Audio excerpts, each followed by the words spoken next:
예, 반갑습니다. 우리는 칼빈의 기독교 강요 3권 2장 믿음에 대해서 좀 세밀하게 살피고 있습니다. 이번 시간은 2장 28항에 대해서 이야기를 해보겠습니다.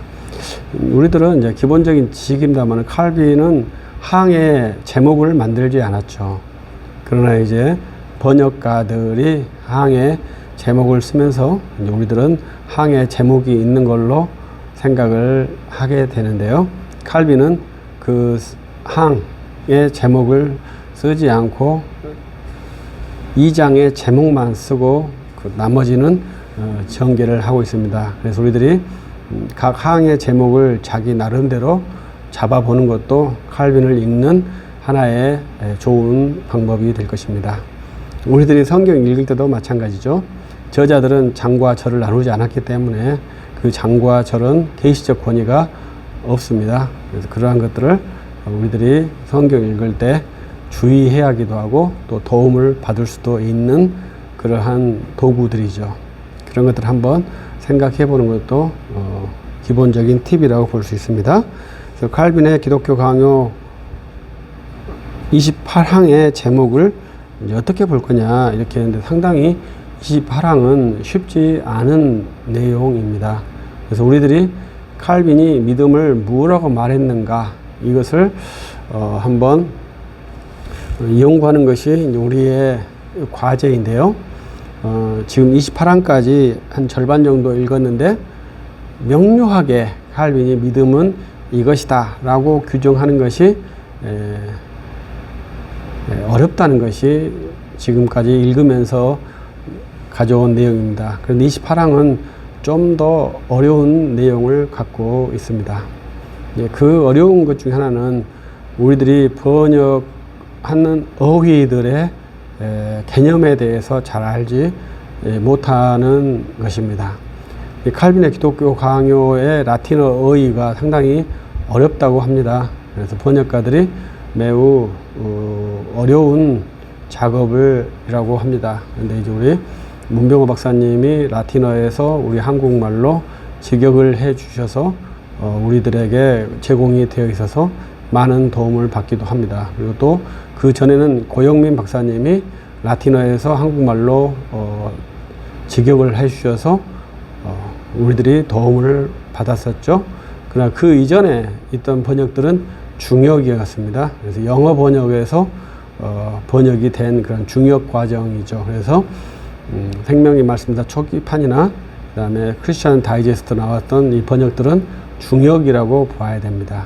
그래서 두 권은 직역이고 두 권은 중역인, 그리고 이전에 많았었던 번역들은 거의 중역으로 보아야 합니다. 그때 이제 라틴어를 우리말로 직역을 해도 어렵고요. 영어를 우리말로 중역을 해도 쉽지는 않습니다. 그것이 이제 어휘의 개념의 문제거든요. 그래서 이것을 우리말로 번역했을 때 우리말이 갖고 있는 어휘의 개념, 그리고 칼빈이 구사했던 어휘의 개념의 일치성, 이것이 어떻게 일치할지를 연결하는 것이 매우 어렵습니다. 여기에서는 이제 그러한 것이 이제 첫 번째 문장에 나옵니다. 그것은 이제 이 옛날 번역에서는 하나님의 자비라고 했던 번역이고요. 고영민 박사님은 신적인 긍휼이라 이렇게 번역한 것입니다. 그래서 이 번역이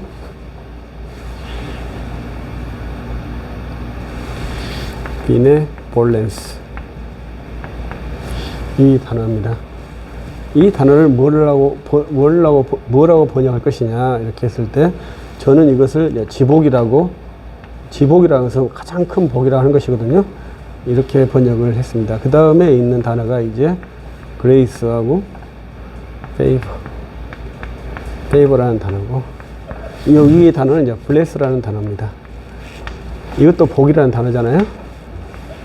이러한 번역이 이제 쉽지 않습니다. 근데 칼빈의 기독교강에서는 이 두 개의 번역이 상당히 이제 어려운 번역입니다. 우리말로는 쉬운데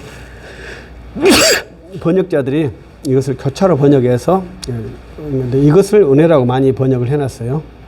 그래서 저는 칼빈이 우리 번역에서 은혜라고 나오면 favor라는 단어를 썼는지 grace라는 단어를 썼는지 꼭 확인을 해봅니다. 그래서 칼빈의 번역에서 은혜라고 했으면 어떤 단어를 은혜라고 번역했는지 이렇게 확인을 하는 것이 저의 하나의 습관인데요.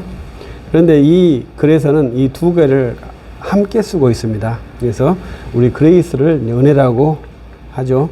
그래서 이 글에서는 이 두 개를 이것을 호의라고 번역을 하고 있더라고요.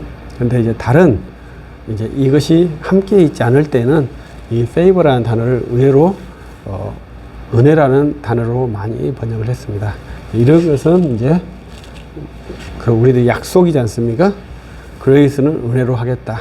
천주교는 그레이스는 은총이라고 하겠다. 이렇게 약속이 어느 정도 되어 있기 때문에 은혜라는 단어는 저는 이 한 단어로 규정해서 사용해 주기를 바래요. 근데 이제 우리 번역에서는 그런 통일성이 약간 떨어지는 것이 우리 번역의 큰 단점이죠. 근데 이제 문병호 교수님의 번역은 그러한 것이 상당히 일치되었을 것이다. 이렇게 생각을 합니다. 그러나 이제 습관이 됐기 때문에 꼭 영어는 이제 거의 일치가 되니까요. 확인을 해보죠. 근데 이제 배틀즈판은 인터넷에 없어요. 근데 이제 비버리즈판은 인터넷에 있기 때문에 또 배틀즈판하고 비버리즈판하고 또 번역을 비교해 보면 같은 라틴어지만 다른 영어 어휘로 번역이 되어 있어요. 그만큼 쉽지 않은 것이 칼빈의 기독교 강요입니다. 그래서 여기에서 믿음은 뭐냐면 신적인 지복, 이것을 바라본다. 저는 성찰한다. 이렇게 번역을 했는데 바라본다, 본다 이러한 걸로 칼빈이 믿음을 정의를 하고 있습니다. 그래서 이제 믿음이란 무엇이냐, 결국 바라보는 것이 무엇이냐 이렇게 분류를 할 수 있겠습니다. 우리는 두 다리를 서서 루터는 Here I stand 두 다리로 서 있는 것을 강조한 사역자지 않습니까? 근데 칼빈은 주여 내가 여기에서 내 심장을 주께 신속하고 진지하게 드리겠습니다. 이거지 않습니까? 그래서 두 분의 캐치프레이즈 문구가 비슷하지만 칼빈의 문구가 훨씬 더 강력하죠. 루터의 문구는 굉장히 무거운 그러한 문구라고 Here I stand 주여 내가 여기 있나이다. 이거 상당히 무거운 그러한 저는 명제라고 생각을 합니다. 그래서 거기에 서서 무엇을 바라보느냐 이것이 이제 칼빈이 믿음의 사물로 제시를 하고 있습니다. 믿음의 사람은 무엇을 바라보겠습니까? 그래서 여기에서는 믿음의 사람은 하나님의 복을 바라보고 하나님의 은혜를 바라보고 하나님의 호의를 바라보고 하나님의 선하심 굿을 바라보고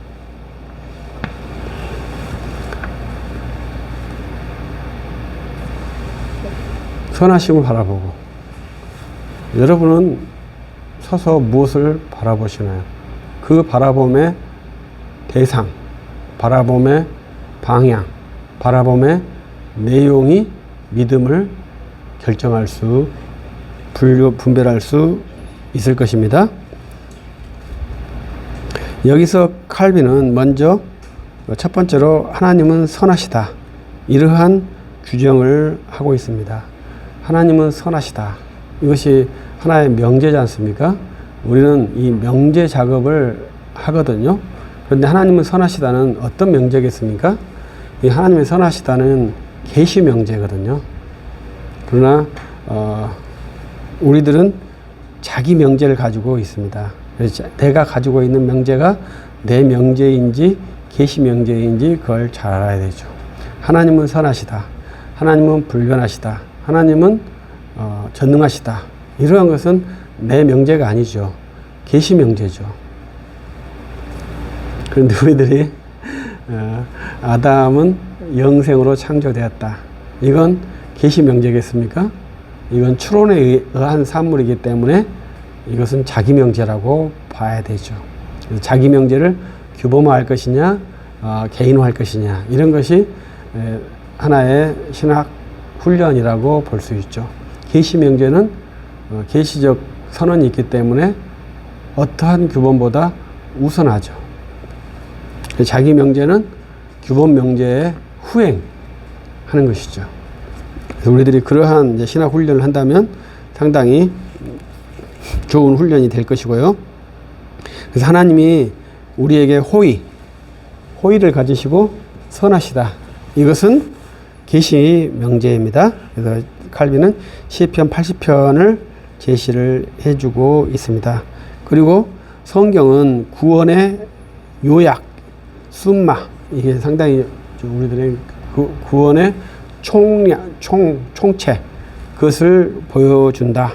이것을 칼빈이 제시를 하고 있습니다. 그 구원의 첫 번째는 뭐냐면 에베소 2장 14절에 있는 거 말씀, 우리가 원수 되었지만 하나님께서 그 원수됨 담을 허시고 우리를 구원하셨다. 이것이 칼빈 성경의 구원의 제1번 요건이라는 것을 보게 되고, 또 디모데전서 4장 8절에 근거해서 믿음의 현재와 내세에 대한 약속을 하나님께서 우리에게 보장하신다. 이렇게 말씀을 하고 있습니다. 그래서 좋다는 굿입니다. 이 좋다라는 것의 근원은 어디에 있다? 하나님께 있다. 이것이 칼빈이 선언하고 있는 칼빈의 명제인데요. 이것을 우리들은 동의를 하고 있죠. 이것이 이제 칼빈파고 개혁파, 루터도 그렇게 말하고 정통파 신학자들은 그렇게 표현하죠. 모든 선하심의 근원은 오직 하나님께 있다. 이것이 솔라 그라티아의 기본 자세입니다. 그 중에 하나가 하나님께서 현세에 확증도 주시지만 내세에 생명도 주시는 것이 하나님의 선하심에, 하나님의 좋으심에 있습니다. 그래서 우리 기독교는 현세에 거룩하게 사는 것도 매우 중요하지만 내세에 대한 확신도 매우 중요합니다.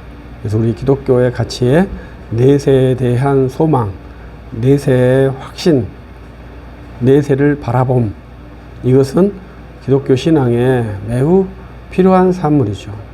우리들이 지금도 내세의 소망에 대해서 정확하게 제시를 하고 바라보아야 하는 것이 우리들의 기본적인 믿음의 내용이라고 칼빈이 계속 반복하고 있습니다. 그래서 칼빈은 그 다음에 이제 재난과 그 다음에 좋음에 대해서 두 가지를 제시를 해주고 있습니다. 그래서 이 땅에 서서 재난 상황에서 너희는 무엇을 볼 것이냐, 또 이 땅에 서서 건강과 부귀영화에서 너희들은 무엇을 바라볼 것이냐, 이거에 대해서 도전적인 질문을 하고 있습니다. 사람들은 재난 상황에서 재난을 바라보기도 하죠. 또 건강과 부귀영화에서 건강이나 부귀영화, 이 땅의 장수를 바라보기도 하죠. 그것은 굉장히 인간적인 면이지만 믿음이 있는 인간의 모습은 아니다. 칼빈이 믿음 항목에서 제시를 하고 있는 내용입니다.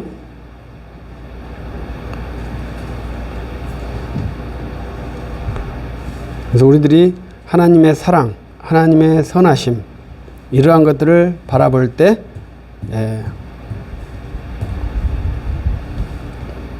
세상의 가치, 재난이나 또 이 땅의 부귀영화, 장수, 이 땅의 행복들을 바라보는 것은 믿음의 산물이 될 수 없습니다.